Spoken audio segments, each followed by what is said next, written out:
안녕하세요. 이오 트러스트의 유민호입니다. 제가 원래 탱크 샤딩을 하도 많이 들어가지고 이게 어떻게 되는 건지가 좀 궁금했었는데 이번에 한번 쭉 봐봐야겠다 싶어가지고 벼락치기로 공부를 한번 해봤고요. 그래서 그 정리한 내용들을 한번 말씀드리도록 하겠습니다. 어, 이름부터 그렇지만 기술적인 내용이 아주 많습니다. 그리고 제가 벼락치기로 어제 잠깐 본 거라서 다 이해를 못 해가지고 이해한 내용만 설명해 드리려고 그래요. 일단 탱크 샤딩 뭐 이런 거를 알아보기 전에 이더리움이 어떻게 확장성을 확보하려고 하느냐에서 이제 전략을 이제 롤업 중심으로 확장성을 확보하겠다 뭐 이런 얘기를 한번 했었어요. 그거에 대해서 먼저 이해하고 있어야 뒤에 나오는 내용들을 좀 이해할 수 있어서 그거 먼저 말씀드릴게요.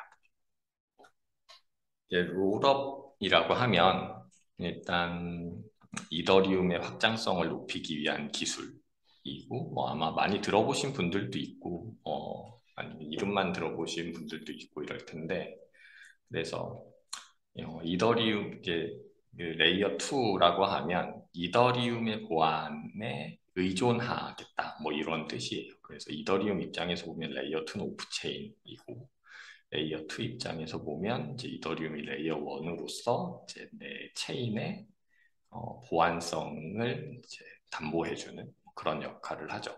그래서 롤업이 크게 두 종류로 나눠지는데 하나는 옵티미스틱 롤업이고 하나는 영지식 롤업, GK 롤업 이렇게 두 개가 있어요. 그래서 요 유명한 프로젝트들은 뭐 아비트럼이나 뭐 옵티미즘, 뭐 보바 같은 것들이 옵티미스틱 롤업이고요. GK 롤업은 뭐 루프링 아니면 GK 싱크, 뭐 GK 스페이스 아지텍 뭐 이런 것들이 이제 GK 롤업을 하는데 자세한 뭐 롤업을 뭐 설명해 드릴 필요는 사실 없을 것 같고 그건 그거대로 좀 딴 얘기라서 어쨌든 롤업이라는 것이 있고 그게 레이어 2 기술이고 그 이더리움 안에서 모든 트랜잭션을 처리하는 것들을 레이어 2에서 처리하자 뭐 이런 것들을 하겠다고 나온 겁니다. 그리고 롤업 두 가지 방식 간의 차이는 레이어 1에다가 내가 레이어 2에서 롤업에서 동작한 트랜잭션들을 어떻게 증명할 거냐에 따라서 그냥 좀 나눠지는 방식이라고 생각하시면 될 것 같습니다.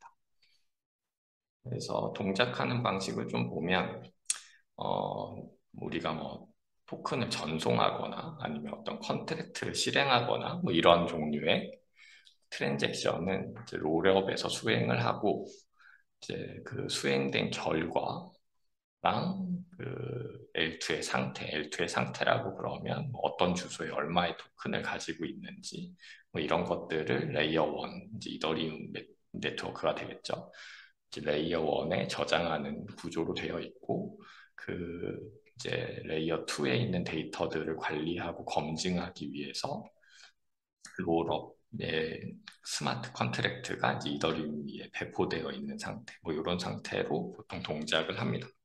그리고 그 상태를 저장하는 공간이 이제 중요한데 이더리움의 어떤 상태를 저장할 수 있는 공간이 크게 세 가지가 있어요. 스토리지, 메모리, 콜 데이터 이렇게 세 개가 있는데 스토리지는 어떤 그 뭐지 우리가 뭐 계정에 있는 잔액 뭐 이런 것들 저장되어 있는 어떤 좀 영구적인 저장 공간이라고 보시면 되고요. 메모리 같은 경우는 그런 영구적인 저장 공간은 아니고 어떤 트랜잭션이 실행되는 그 순간에만 잠깐 어, 사용됐다가 이제 트랜잭션 다 쓰고 나면 끝나는 뭐 이런 종류의 그 공간이라고 볼 수 있고 콜 데이터는 그 둘의 약간 그 중간적인 특징을 이제 가지고 있는 뭐 그런 거라고 이제 나눠볼 수 있는데 요 세 개 중에 메모리는 사실 어떤 데이터를 영구적으로 저장하기에 적합하지 않은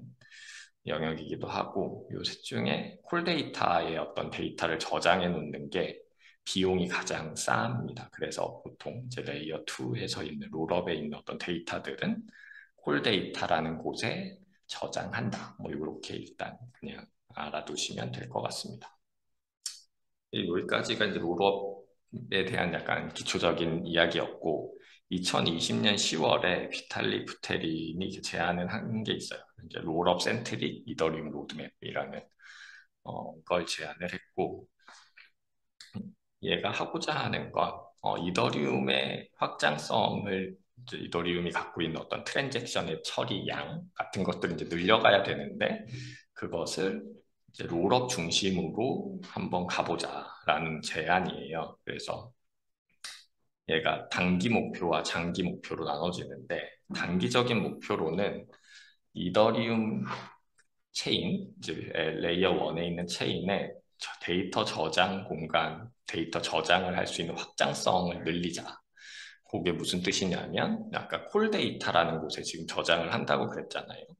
그래서 콜 데이터의 이제 가스비를 뭐 낮춘다거나 뭐 이러는 종류의 어떤 목표를 가지고 움직이는 게 단기적인 목표고, 그리고 레이어 2를 이제 적극적으로 활용하기 위한 이제 인프라들이 필요한데, 뭐 예를 들면 ENS가 이제 레이어 2에서 지원이 돼야 된다거나, 레이어 2에서 지갑들이 이제 직접 붙어서 움직여야 된다거나, 그 다양한 롤업 간, 그 롤업들도 이제 여러 개의 체인들이 있으니까 그 롤업 간의 자산 이동이 뭐 돼야 된다거나 뭐 이런 것들에 이제 인프라를 구축을 해서 이제 결과적으로는 어떤 계정이나 잔액, 자산 뭐 이런 것들이 다 이제 레이어 2에 존재하게 되고 이제 레이어 1은 그 레이어 2의 이제 보안성을 이제 제공해주는 그런 역할을 하겠다. 뭐 이런 방향으로 이제 가는 게 롤업 센트리 이더리움 로드맵이 이제 이야기하고 하는 바예요.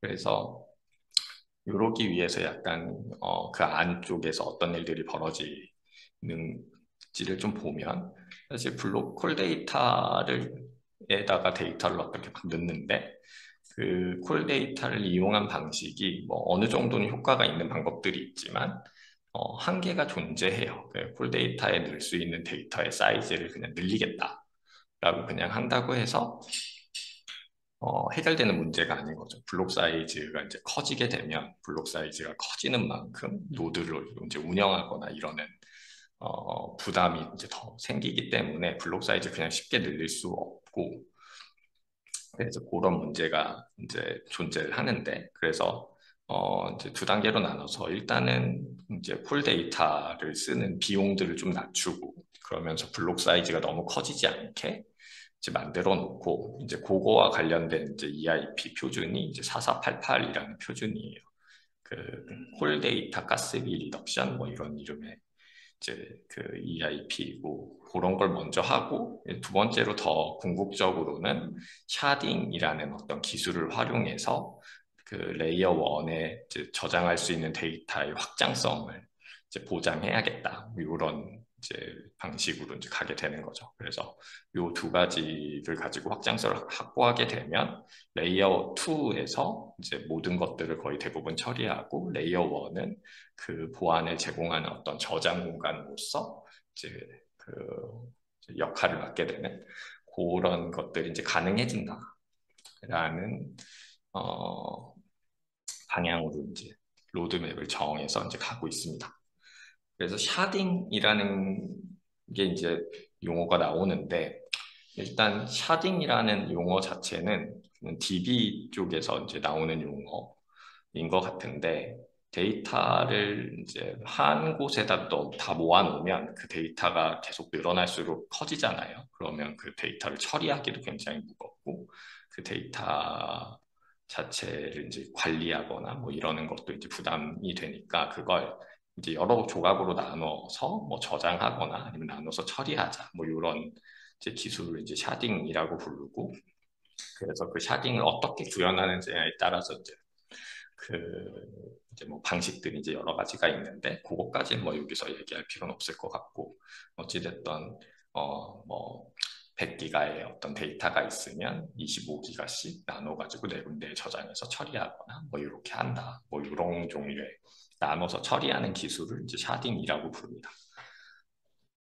이더리움의 이제 샤딩은 이제 얘는 블록체인이니까 블록체인을 여러 개의 샤드 체인으로 쪼개 자는 게 이제 이더리움에서 얘기하는 이제 샤딩입니다. 그래서 이제 왼쪽에 보시면 이제 나오는 그림이 예전에 이제 이더리움의 샤딩을 검색하면 나오는 그림인데 비콘 체인이라는 어떤 합의 알고리즘 합의 레이어가 되는 어떤 비콘 체인을 메인으로 두고 그 이제 비콘 체인에 의존하는 여러 개의 샤드 체인들로 이제 나누는 거예요. 그때 제한된 건 이게 64개의 체인으로 나눠서 각각의 체인에서 그 트랜잭션들을 이제 나눠서 처리하는 거죠. 그래서 만약에 이더리움에 뭐 지금 처리해야 되는 어떤 그 트랜잭션들이 뭐 64,000개다. 그러면 그걸 각각의 체인들이 1,000개씩 나눠서 이제 처리를 하게 되는 거죠. 그럼 한 체인에서 64,000개를 다 처리하는 것보다 64개의 체인이 그걸 1,000개씩 나눠서 처리하면 데이터를 더 빨리 처리하거나 아니면 더 효율적으로 처리할 수 있게 될 거잖아요. 그런 방식을 적용해 보자고 한 게 이제 이더리움에서 얘기하는 이제 샤딩이었습니다. 그래서 트랜잭션의 처리나 아니면 데이터의 저장을 한 체인으로 하지 말고 각 샤드 체인으로 분산해서 처리해 보자라는 게 이제 이더리움 샤딩의 목표였었죠.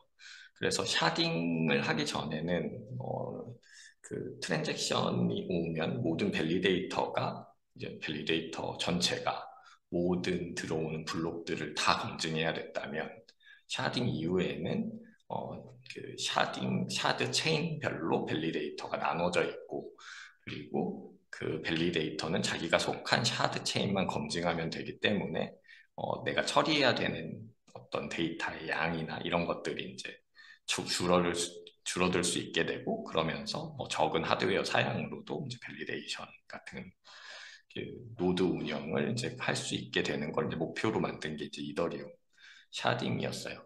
근데 이제 요 방식 앞에서 말씀드린 요런 그 64개로 샤드 체인으로 나누는 요 방식의 아이디어는 이제 폐기되었고 요걸 폐기하면서 나온 이제 새로운 아이디어가 이제 오늘 이제 주제인 댕크 샤딩입니다.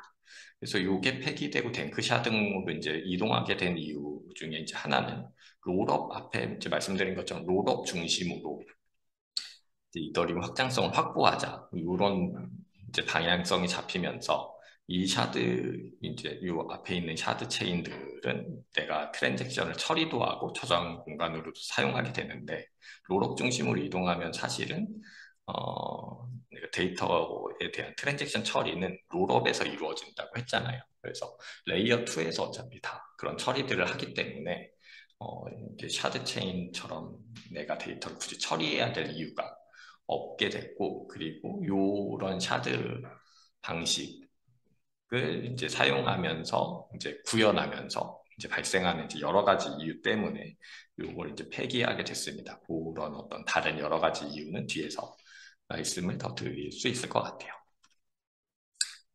일단 댕크 샤딩으로 이제 넘어가기 전에 댕크 샤딩을 이해하려면 PBS라는 애를 이제 이해해야 되더라고요. 그래서 PBS는 프로포저 빌더 세퍼레이션 이거의 약자인데 결과적으로는 뭐 프로포저랑 빌더를 나누자 뭐 이런 뜻이고요.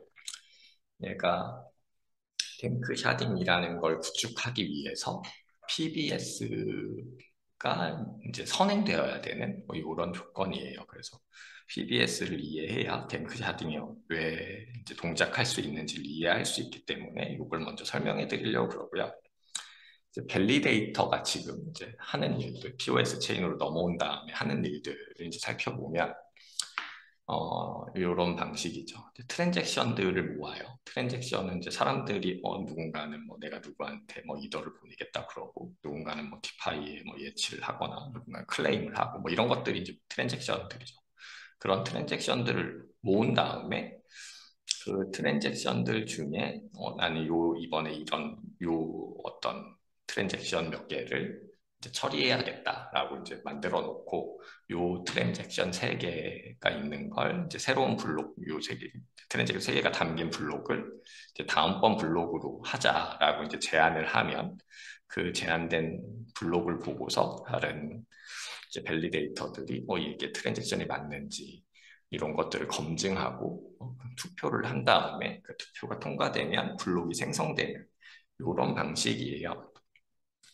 그래서 이걸 이제 역할들이 나눠져 있는데 어떤 밸리데이터 중에 이제 커미티라는 걸 이제 뽑아요. 전체 밸리데이터가 10,000명이 있다 그러면 그 중에 뭐 150명이든 뭐 몇 명의 커미티를 이제 랜덤으로 뽑고 그 중에 한 명을 이제 프로포저 제안자로 이제 선정을 합니다. 그리고 나머지는 이제 어테스터 그냥 그걸 증명하는 그런 이제 밸리데이터를 이제 뽑아놓고 프로포저가 하는 일들이 이제 앞에 두 개예요. 트랜잭션들 지금 이제 처리해야 되는 트랜잭션들 중에 그 중에 트랜잭션들을 선택해서 그 걸로 새로운 블록을 요게 다음 블록이 돼야겠어 그렇게 이제 제안을 하는 것까지가 이제 프로포저가 하는 일이고요.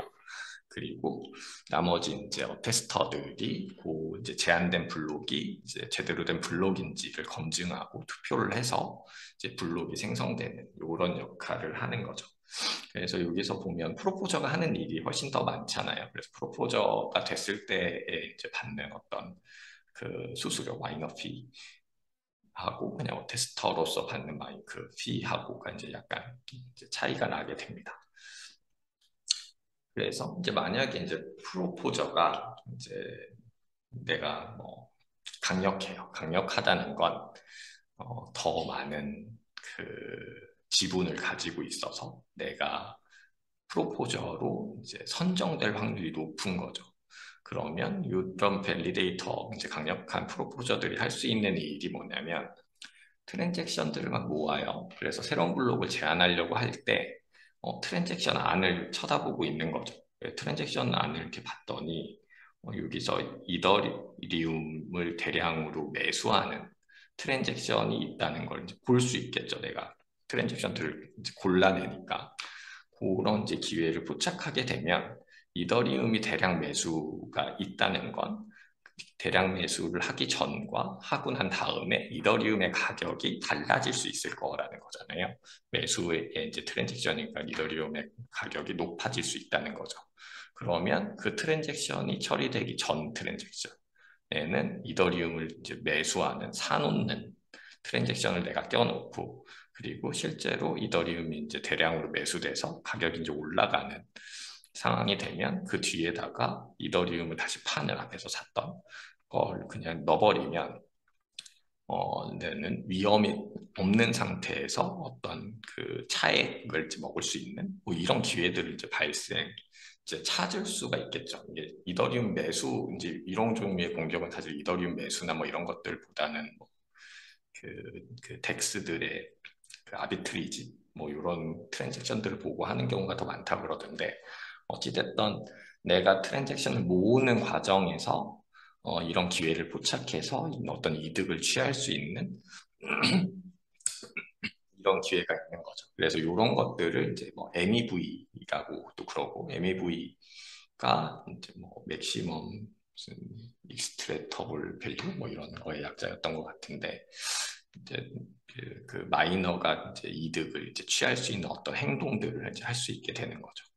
그래서 이게 중앙화되면 사실 밸리데이트 프로포저가 중앙화되면서 이제 이런 문제들 이게 문제인지 아닌지 모르겠지만 어떤 이런 그 부작용들이 이제 발생할 수 있다는 이제 문제가 있고 그래서 이제 이걸 해결하기 위해서 나온 이제 개념이 이제 PBS입니다. 그래서 프로포저가 하고 있는 역할을 프로포저라는 역할하고 빌더라는 역할로 이제 둘로 다시 나누자라는 게 이제 PBS가 하려고 하는 이제 목표입니다.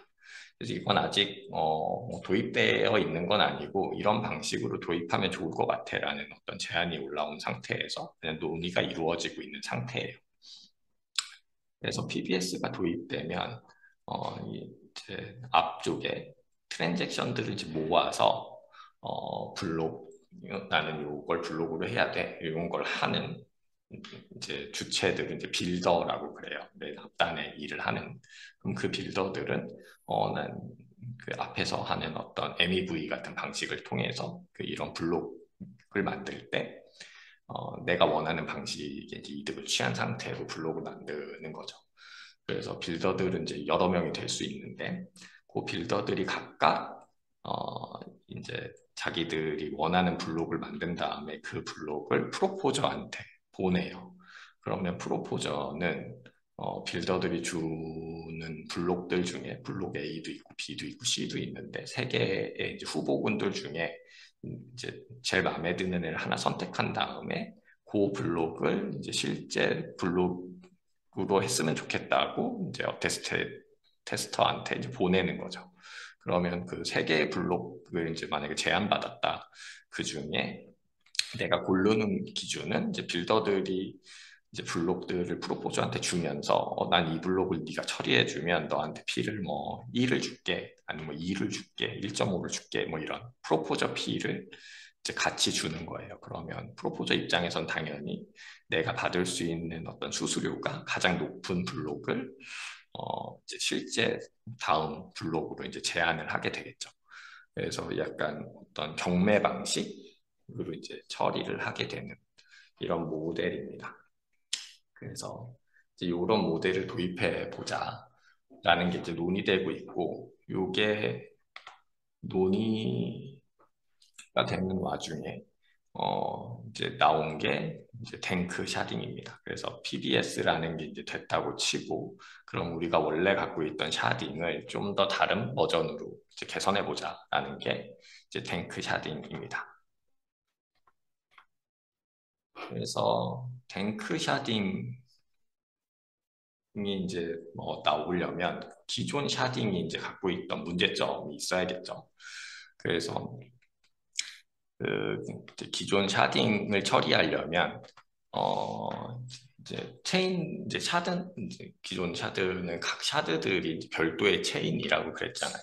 그러면 그 별도의 체인들이 각자의 이제 트랜잭션들을 처리한 다음에 그 처리된 트랜잭션이 실제 비콘 체인으로 합의 레이어로 이제 들어오는 과정을 이제 거쳐야 되는데 그럼 이걸 이제 집계하는 과정에서 이제 샤드 각각의 샤드 64개라고 그랬으니까 64개인 모든 데이터를 이제 집계하는 과정에서 다 읽어야 되는 거죠. 그러면 이게 또 노드가 이제 무거워지는 이제 이런 문제점이 있고 그리고 각각 이제 그 이더리움 이제 POS로 전환하면서 이제 비콘 체인을 합의 레이어로 쓰게 되는데 그게 뭐 12초마다 한 번씩 이제 블록을 생성할 수 있는 어떤 슬롯들이 생겨요.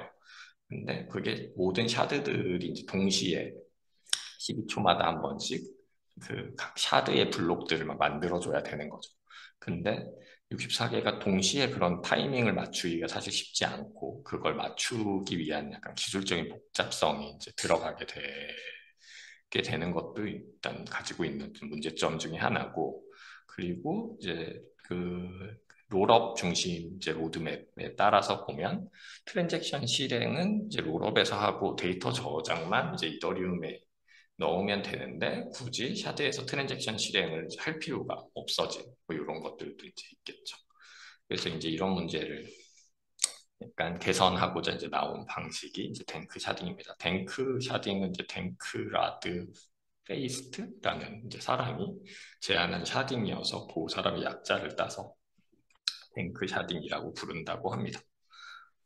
그래서 탱크 샤딩이 갖고 있는 핵심 아이디어는 트랜잭션의 실행하고 데이터 저장을 같이 할 수 있는 별도의 이제 샤드 체인을 만드는 건 복잡하니까 그러지 말고 비콘 체인 안에다가 별도 체인이 아니고 그냥 비콘 체인의 합의 레이어 안에다가 데이터를 저장할 수 있는 공간만 확장할 수 있도록 하자는 게 이제 탱크 샤딩 아이디어의 핵심입니다. 그래서 이게 이제 그 아이디어를 구현하게 되면 이제 나오는 이제 방식인데 원래는 지금의 롤업은 그 롤업의 데이터들을 저장하기 위해서 이제 롤업의 데이터라는 건 롤업 안에 있는 어떤 계정들의 잔액 상태들이나 아니면 롤업에서 일어난 트랜잭션들 뭐 이런 것들이 이제 롤업의 데이터인데 그걸 이제 콜 데이터에 이제 저장한다고 그랬잖아요. 그걸 콜 데이터에 저장하지 말고 블록 데이터라는 걸 만들어서 그 블록 데이터 안에 저장하자는 게 이제 실질적인 구조가 이제 됩니다. 그래서 콜데이터 같은 경우는 여기 보면 이제 요 하나하나 보이는 게 이제 블록들이에요. 각 블록에는 이제 트랜잭션들이 들어가 있고, 이제 레귤러 TX라고 되어 있는 것들은 이제 지금 우리가 알고 있는 일반적인 트랜잭션입니다. 그래서 그런 레귤러 트랜잭션도 있고, 이제 데이터 트랜잭션이라는 이제 아직은 적용되어 있지 않은 별도의 트랜잭션 폼을 만들어서 그 데이터 트랜잭션에서 데이터 블록의 위치를 이제 연결시켜 놓는 뭐 이런 방식이라고 보시면 될 것 같고요. 이제 콜 데이터는 일반적인 저는 레귤러 TX 안에 이제 저장되어 있어요. 그래서 블록 안에 직접 들어가게 되고, 그래서 블록 안에 직접 들어가고, 저 콜 데이터는 사실 스마트 컨트랙트에서 접근해서 읽을 수 있는 데이터이기 때문에 이더리움 어떤 연산을 하려고 할 때마다 가스를 이제 내는 구조거든요. 그래서 콜 데이터가 그 다른 데이터 공간보다 싸지만 그래도 이제 비싼 편이죠. 근데 블록 데이터는 저런 트랜잭션 컨트랙트에서 이제 접근할 필요가 없는 이제 구조로 되어 있어서 저 데이터 공간을 위한 이제 가스 사용료가 이제 훨씬 더 저렴하게 만들 수 있다. 그래서 더 저렴한 가격에 데이터를 더 많이 넣을 수 있는 그런 구조를 이제 데이터 블록 데이터라는 걸 통해서 이제 이루겠다는 게 이제 그 탱크 샤딩의 이제 구조라고 보시면 될 것 같습니다.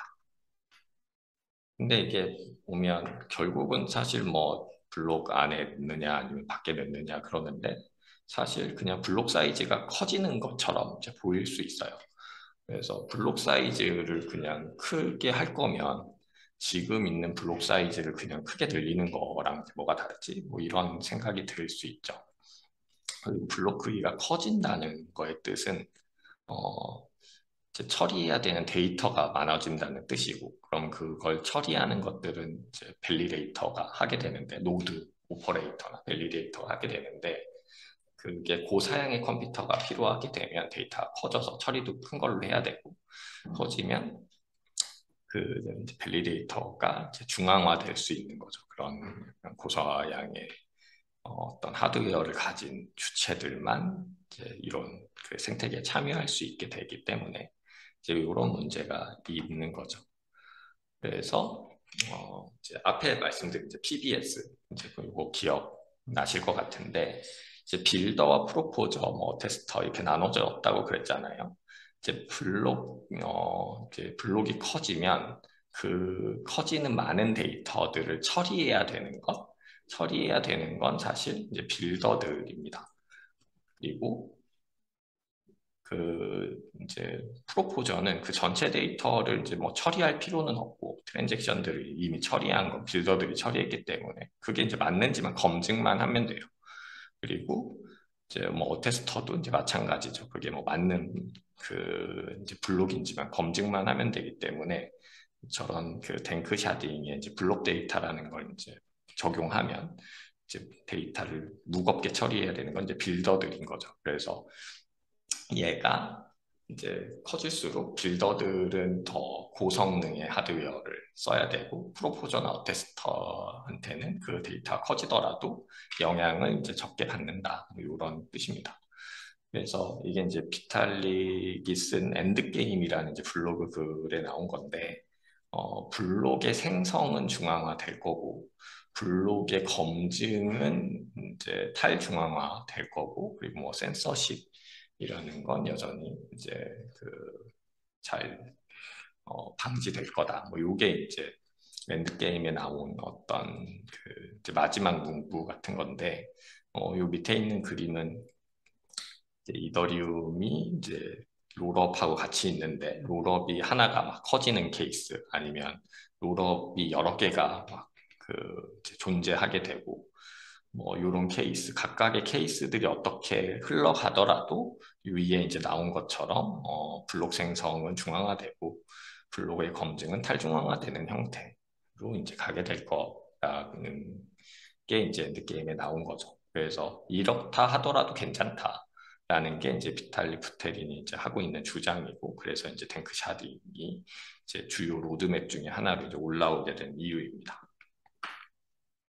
그래서 앞에 나온 약간 센서십 레지스턴트, CR 리스트, 이제 요 마지막 문장이 censorship is still prevented, 이제 그 검열 저항은 이제 여전히 유지될 거다, 뭐 이런 뜻인데, 요걸 이제 어떤 방식으로 하는지만 이제 잠깐 보면, 그걸 이제 방지하기 위한 어떤 그 스킬, 그런 것들이 이제 CR 리스트라는 게 있어요. censorship resistant 리스트라는 건데, 요 CR 리스트라는 건 빌더가 블록 생성 과정에서 이제 빌더들이 트랜잭션들을 모으잖아요. 근데 빌더가 트랜잭션을 모아서 이렇게 처리하는 과정에서 이 트랜잭션은 뭐 불법이네. 그래서 뭐 제거한다거나 이제 이런 것들이 이제 사실 검열에 이제 가까운 일들인데 그런 것들을 하지 못하도록 이제 프로포저가 어떤 리스트를 제공해서 이제 요 트랜잭션이 전체 리스트니까 얘네들을 다 처리해야 돼. 뭐 이런 것들을 이제 준 다음에 그게 들어있지 않은 블록들은 이제 받아주지 않는 뭐 이런 방식이라고 그럽니다. 이게 안에 실질적으로 어떻게 동작하는지나 이게 어떻게 그걸 검증할 수 있는지는 자세히 못 봤고 뭐 이런 컨셉이 있다 그래서 잠깐 찾아봤고요. 그리고 이제 중요한 건 어찌됐든 데이터 블록이라는 걸 이제 도입을 했지만 그 데이터를 이제 무한정 무겁게는 만들 수 없으니 그 데이터 블록이라는 애들도 이제 가볍게 만드는 방법들이 이제 필요하겠죠. 그래서 이제 첫 번째로 이제 한 어떤 제안은 블록 데이터를 일정 기간 후에 삭제하자. 얘는 어찌됐든 트랜잭션의 전체라기보단 검증할 때만 쓰면 되니까. 그래서 이건 EIP 4844라는 쉐어드 블록 트랜잭션이라는 EIP에 이제 나와 있는 내용인데 블록을 뭐 30일이나 60일 뒤에 지우는 것도 뭐 고려할 수 있어. 뭐 이런 내용이 나와 있고요. 요 이제 EIP 4844라는 건 이제 프로토 탱크 샤딩이라고 이제 불리기도 하는 이제 규격인데 요 규격이 이제 하고자 하는 건 이 탱크 샤딩을 이제 적용하려면 뭐 PBS도 있어야 되고 뭐 합의 레이어에서 뭐 해야 될 일이 이렇게 많은데 그게 다 될 때까지 이제 기다리지 말고 지금 할 수 있는 이런 블록을 가질 수 있는 어떤 특별한 데이터 트랜잭션이라는 그 폼을 처리할 수 있게 그 이제 이더리움 안에 집어넣자 뭐 이런 그 제안을 하는 EIP라고 보시면 됩니다. 그래서 일단 간단하게 블록 데이터는 일정 기간 후에 이제 삭제해도 괜찮게 만들어 놓는 게 일단 첫 번째가 있고요. 근데 일정 기간 후에 이제 데이터를 지운다는 건 트랜잭션을 가지고 블록을 만들어서 그 블록이 제대로 되어 있는지 검증해야 되는데 검증할 타이밍에 검증해야 되는 어떤 데이터가 없어질 수가 있잖아요. 그래서 그 데이터가 있는지 없는지, 그 데이터를 지금 읽을 수 있는지를 이제 체크해야 되는 게 이제 필요하게 됩니다. 그래서 그런 거 이제 체크하기 위해서 이제 나온 어떤 개념이 DAS, 이제 데이터 어베일러빌리티 샘플링이라는 기술이고요. 내가 어떤 뭐 전체 그 블록들이 이제 각각이 이제 들어가 있는데 그 블록들이 지금 내가 쓸 수 있는지를 알아보려고 그 블록의 전체를 이제 다운받으면 그만큼의 어떤 그 하드웨어를 써야 된다든지 뭐 이런 것들이 발생해서 그걸 좀 가볍게 하려고 이제 블록의 일부만 샘플링 하더라도 이게 전체가 다 이제 지금 이용할 수 있는 데이터인지 이제 확인하겠다. 뭐 이런 기술입니다. 네, 그래서 이걸 또 자세히 들어가면 얘대로 또 길어지기 때문에 이런 정도의 어떤 컨셉이 들어가 있다는 것 정도만 알면 될 것 같고요. 또 하나는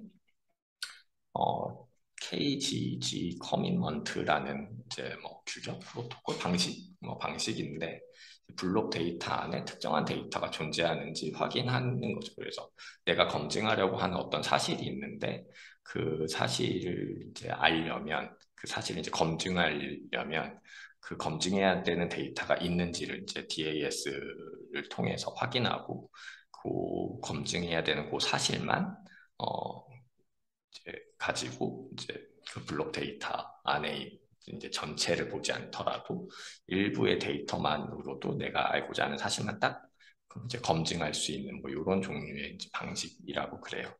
그래서 이제 전체를 다 내가 핸들링하지 않아도 일부의 데이터만으로 또 이제 좀 가볍게 더 처리할 수 있게 된다. 뭐 이런 컨셉이라고 보면 됩니다. 그래서 데이터가 이용 가능하다는 걸 이제 다 DAS를 통해서 알고 일부 데이터만 가지고 검증이 가능한 이제 방식을 도입하면서 검증 과정을 이제 가볍게 만들 수 있는 거죠. 그래서 이제 아까 보면 빌더는 이제 중앙화되고 블록을 만드는 건 이제 중앙화되지만 그 블록을 이제 검증하는 과정은 이제 가볍게 만들어서 타중화할 수 있다는 게 이제 탱크 샤딩이죠. 이루고자 하는 목표라고 이제 보시면 될 것 같습니다. 이거 많이 이제 보이던 건데 어찌됐든 얘도 탱크 샤딩도 사실 이제 어떤 명백한 규격들이 막 많이 나와 있는 상태는 아닌 것 같고 논의는 많이 이루어진 것 같고 그런 논의들을 통해서 이제 더 머지 다음이 더 서지인가 그럴 거거든요. 그더 서지에서 이제 해야 되는 가장 주요한 게 요 탱크 샤딩을 이제 도입하는 거예요. 그런 것들을 이제 할 수 있게 되지 않을까 싶습니다. 그래서 아마 이더리움 로드맵을 계속 따라가다 보면 탱크 샤딩 얘기를 많이 듣게 될 거고 그러면 그게 이제 어떻게 동작하는지를 대충이라도 살짝 이해하고 있는 게 좀 도움이 될 것 같아서 저도 한번 살펴봤습니다.